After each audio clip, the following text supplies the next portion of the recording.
Hello everyone, કેમ છો બધા? તો આજે આપણે બનાવશું રાયતા મરચાં, જે હરેક ગુજરાતીઓના ઘરમાં બનતા જ હોય અને જમવામાં બમણી મજા પડી જાય જો રાયતા મરચાં સાથે હોય તો. તેના માટે આપણે સૌથી પહેલાં મરચાંને સારી રીતે ધોઈ અને સારી રીતે કટ કરી લઈશું. આવી રીતે સારી રીતે ધોઈ અને પછી આવી રીતે 4 પીસમાં આવી રીતે કટ કરી લેવાના છે.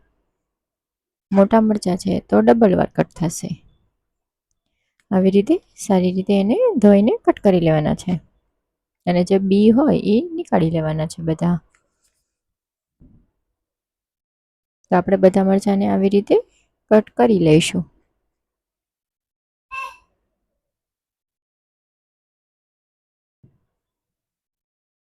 આ મરચાં પરાઠા સાથે, બપોરના જમવા સાથે અને રાતના જમવા સાથે બહુ જ સરસ લાગે છે. તમે બધા આ રેસીપી જરૂરથી જરૂર ટ્રાય કરજો.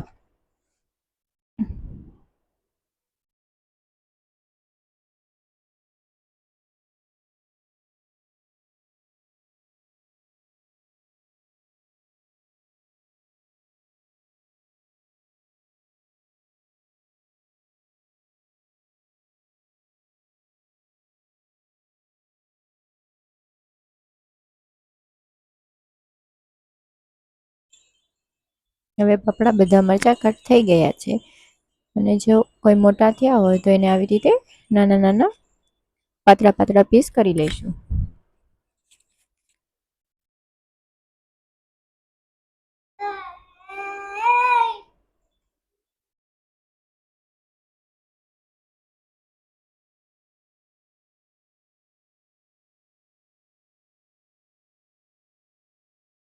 આવી રીતે બધા નાના નાના પતલા પતલા પીસ કરી લઈશું અને જે બીજ છે એ આપણે નીકળતા જશું ભેગા ભેગા.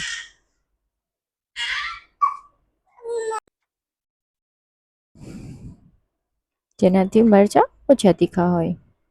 મેં અહીંયા બહુ મરચાં તીખા નથી લીધા, મીડિયમ તીખા જ લીધા છે.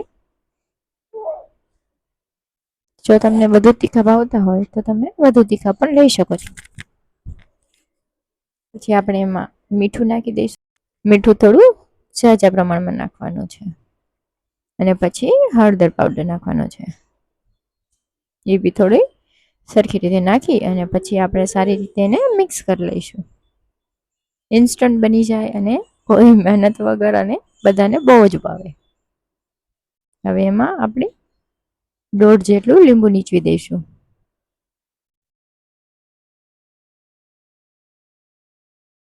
અને પછી સારી રીતે આપણે મિક્સ કરી લઈશું.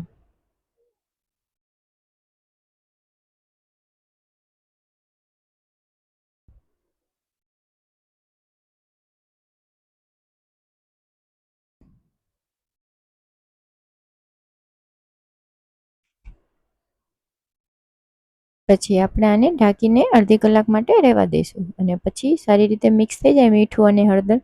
પછી રાઈના જે કુરિયા છે એને આપણે થોડા મિક્સરમાં ક્રશ કરી અને આપણે નાખી દઈશું અને પછી સારી રીતે મિક્સ કરી લઈશું.